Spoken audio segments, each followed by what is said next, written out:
What would you do if the person sleeping next to you erased pieces of their life every single night like they were hiding a crime you couldn't see yet? The first time I noticed it, the room was dark except for the pale blue glow of her phone lighting up the ceiling. It was 2:14 a.m. I remember the exact time because I couldn't sleep and I watched her silhouette shift under the blanket, thumb moving fast, precise, deleting something. Then she locked the screen, rolled over, and pretended to be asleep. But that wasn't the part that kept me awake. It was the way she smiled right before she hit delete.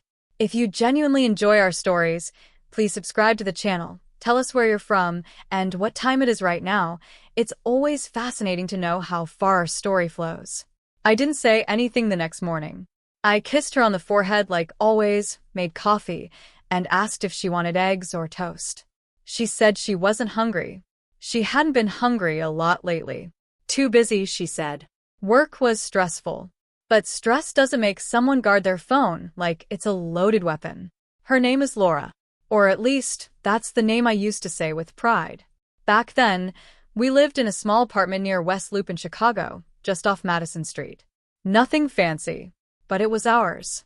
We built routines there, Sunday grocery runs, late-night movies, her falling asleep on my chest while I stayed up pretending I wasn't worried about anything. And then she started deleting her call history every night. At first, I told myself it was nothing. Maybe work calls. Maybe privacy. Maybe I was overthinking. But then came the other things. She started turning her phone face down all the time. She'd step into the bathroom to take calls. Her laughter changed. It wasn't the kind she shared with me anymore. It was quieter, more intimate. One night, I walked into the bedroom earlier than usual. She was on the phone, sitting at the edge of the bed, whispering. She froze when she saw me. Who was that? I asked. No one, she said too quickly. Just a coworker. Why are you whispering? I wasn't. That was the first lie I caught in real time.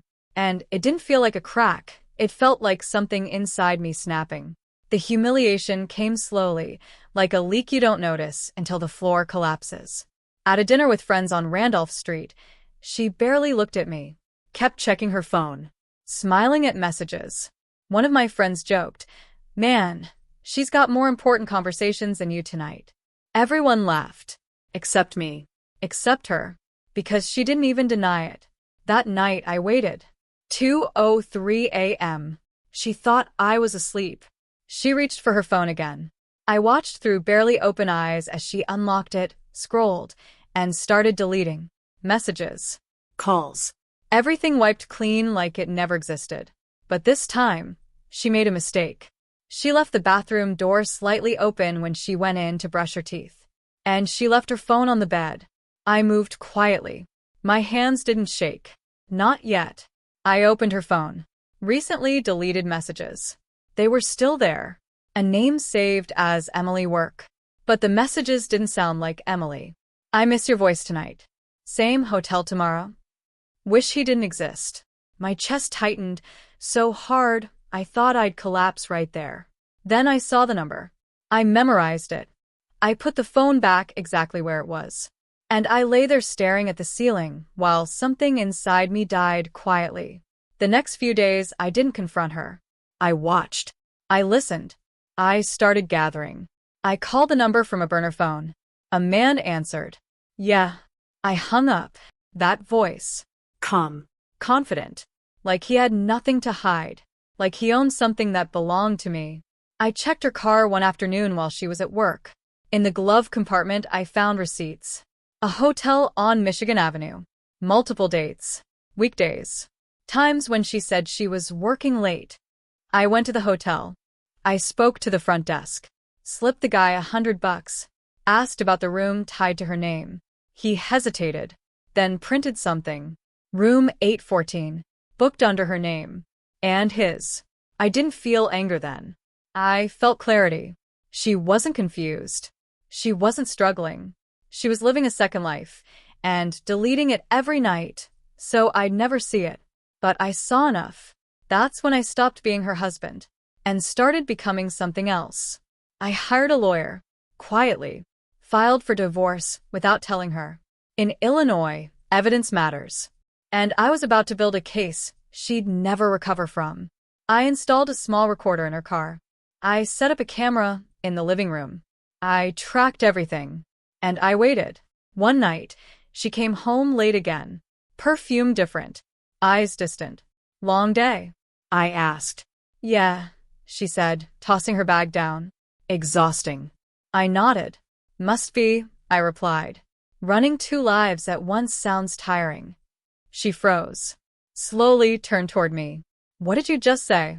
I smiled. Nothing. That night, she deleted her call history again. But it didn't matter anymore. I already had everything. The recordings, the messages, the hotel footage, even a video of her kissing him in the parking garage, shot from across the street. I built the trap carefully. Her birthday was coming up. She wanted a party. Big one. Friends. Family. Coworkers. I said yes. Of course I did. We rented a private room at a restaurant on North LaSalle Drive. Everyone came. Her parents. Our friends. Even a few of her coworkers. And him. She invited him as a colleague. I watched him shake my hand, smile at me, sit across the table like he belonged there, like I was the outsider. Halfway through the night, I stood up. Can I say something? I asked. Everyone quieted down. Laura smiled nervously. What are you doing? I just want to celebrate you, I said. Then I pulled out the projector remote. The screen behind her lit up. At first, it was just photos of us. Memories. Vacations. Weddings. People smiled. Then the images changed. Hotel receipts. Text messages. Audio recordings. Her voice. His voice. I love you. I wish he'd disappear. The room went silent. Laura's face drained of color. Turn it off, she whispered. I didn't. The final clip played. Her and him. In the parking garage. Kissing. Clear as day. Her father stood up slowly. What is this? He asked, voice shaking. I looked at him. It's the truth she deletes every night. Laura started crying. It's not what it looks like. Stop, I said calmly. For the first time in weeks, I felt nothing. No more lies. Her coworker, the man, tried to leave. I blocked him. Sit down, I said quietly. He did. Because men like him are only brave in the dark. The fallout was immediate. Her parents walked out. Her friends avoided her. Her job? Gone within a week. Apparently, workplace affairs with clients violate policy. The divorce court was quick. Evidence like that doesn't leave room for arguments. She lost everything. The apartment. The money. The reputation she built so carefully. And him? He disappeared. Blocked her. Moved on. Coward. Months later, I saw her once. Outside a small cafe on the edge of the city. She looked smaller. Quieter. Like someone who had finally run out of lies to hide behind. She saw me. Opened her mouth like she wanted to say something. Apologize. Explain. Beg. I didn't stop. I just walked past her like she never existed. Because the truth is, the woman I loved was already gone the night I saw that glow at 2:14 a.m. And all that was left was someone who deleted herself piece by piece until there was nothing worth remembering. The end.